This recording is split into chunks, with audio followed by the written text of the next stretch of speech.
saya, Perspektif Andre Vincent Wenas. Ya, baru-baru ini seorang kader PKS yang juga Ketua Komisi B dari PKS di DPRD DKI Jakarta menanggapi soal interpelasi. Jadi beliau bilang interpelasi ini bakalan membuat jarak antara legislatif dengan eksekutif. Nah, saya menulis artikel yang mengenai ini dan mau bercerita tentang soal ini. Makanya judulnya adalah kata PKS, interpelasi membuat jarak eksekutif dengan legislatif. Ini adalah argumen yang aneh. Kenapa? Begini. Adalah Abdul Aziz, anggota fraksi PKS di DPRD DKI Jakarta, yang bilang bahwa pengajuan hak interpelasi hanya akan membuat gap atau jarak antara eksekutif dengan legislatif.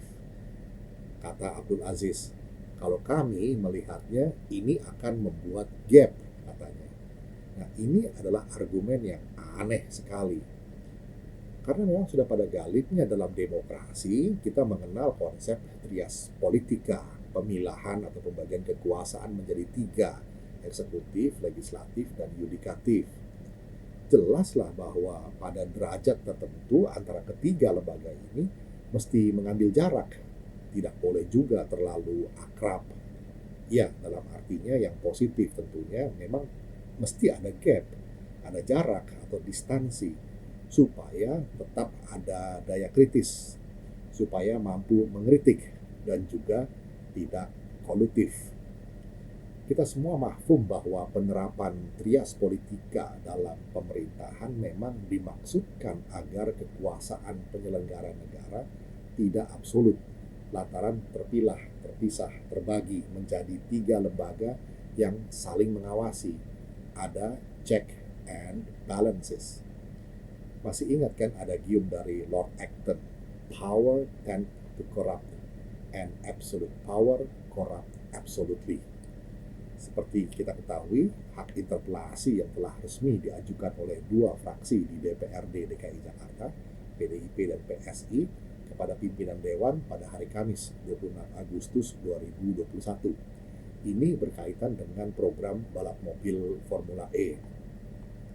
Penyerahan hak interpelasi telah ditandatangani oleh 33 anggota Dewan, 25 dari fraksi PDIP dan 8 dari fraksi PSI.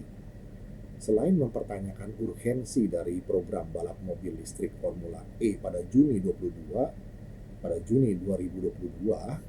juga meminta agar program ini bisa dihentikan saja, serta uang yang sudah disetor plus bunganya bisa dikembalikan demi kepentingan masyarakat Jakarta semasa pandemi COVID-19.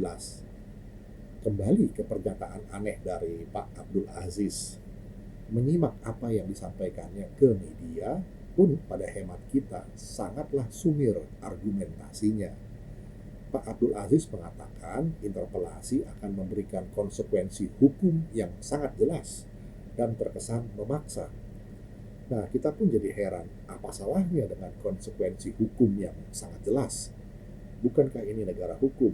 Artinya ya, semua warga mesti menghormati hukum. Dan kita semua sesungguhnya lah mendambakan konsekuensi hukum yang jelas. Masa sih kita inginnya konsekuensi hukum yang tidak jelas, alias bisa ditekak-tekuk? Bukankah begitu, Pak Aziz?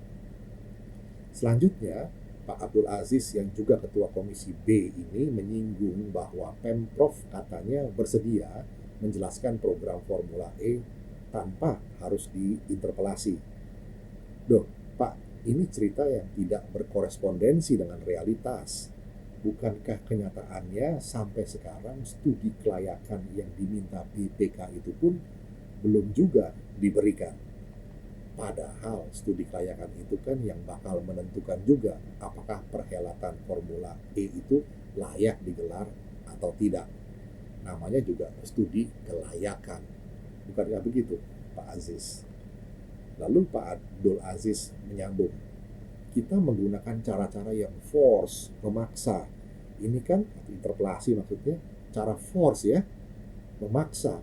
bahwa ini harus memberikan keterangan. Ini lagi, interpelasi itu hak bertanya parlemen atau legislatif, dan sebaliknya adalah kewajiban eksekutif untuk memberikan keterangan yang seterang-terangnya. Biasa-biasa saja. Apa salahnya, di mana paksaannya? Itu adalah proses berdemokrasi yang wajar-wajar saja. Bukankah eksekutif mendapat mandat dari rakyat untuk mengelola administrasi pemerintahan yang bersih, transparan, bebas korupsi, bebas kolusi, dan bebas nepotisme? Kalau tidak ada KKN, kenapa mesti khawatir? Kenapa mesti takut? Kenapa mesti mengelak? Kenapa mesti menolak interpelasi? Kenapa takut ditanya secara resmi oleh parlemen? Kenapa alergi dengan yang terang benderang? Kenapa mesti merasa dipaksa? Ketika nanti eksekutif ditanya oleh parlemen atau wakil rakyat di sesi interpelasi itu, ya tinggal jawablah dengan seterang-terangnya dan dengan sejujur-jujurnya. Gitu aja kok repot. Abdul Aziz pun mengkhawatirkan dampaknya hubungan antara DPRD dengan Pemprov tidak lagi harmonis seperti saat ini. Oh, jadi selama ini harmonis ya? Seperti apa sih definisi harmonisnya versi Pak Aziz ini? Bisa dijelaskan, Pak? Lalu, politikus PKS ini pun menilai bahwa masih ada banyak cara selain interpelasi yang bisa digunakan anggota Dewan untuk menanyakan kejelasan Formula E, termasuk dengan cara-cara non-formal seperti berdiskusi secara langsung, begitu menurut Pak Aziz. Lah, bukannya sudah berkali-kali ditanya soal studi kelayakan Formula E itu, secara langsung maupun tidak langsung, tapi kan tidak digubris sama sekali. Lalu mesti dengan cara apa lagi? Dan yang aneh, Pak Abdul Aziz bilang bahwa berbincang di forum formal akan membuat kekakuan dan resistensi informasi yang ingin disampaikan. Kata Pak Abdul Aziz, kalau kita ngomong begini, non formal maksudnya, kan sesuatu yang tidak tertulis kita bicarakan. Kalau tertulis interpelasi kan terbatas juga informasi yang bisa disampaikan. Walah, Pak Aziz, kalau semuanya bersih dan tidak ada yang perlu disembunyikan, ya bicarakan saja tanpa perlu ada rasa keterbatasan. Apa sih yang dirasa mesti dibatasi itu, Pak Aziz? Bukankah tidak ada yang perlu ditutup-tutupi? Ya, sampaikan saja secara rinci, tertulis, dan juga didiskusikan dalam forum interpelasi atau tanya jawab nanti. Tidak ada masalah, bukan? Semoga inisiatif PDIP dan PSI ini bisa diikuti oleh fraksi-fraksi lainnya. Maka selamat berdemokrasi dengan matang, cerdas, dan bersih. Demikian sahabat Indonesia, catatan ringan saya mengenai pernyataan dari Pak Abdul Aziz dari fraksi PKS mengenai katanya interpelasi ini membuat jarak antara legislatif dengan eksekutif. Karena memang pada dasarnya eksekutif dan legislatif mesti ada jarak supaya bisa saling kontrol, check and balances. Demikian perspektifnya. Kita jumpa lagi di session berikutnya.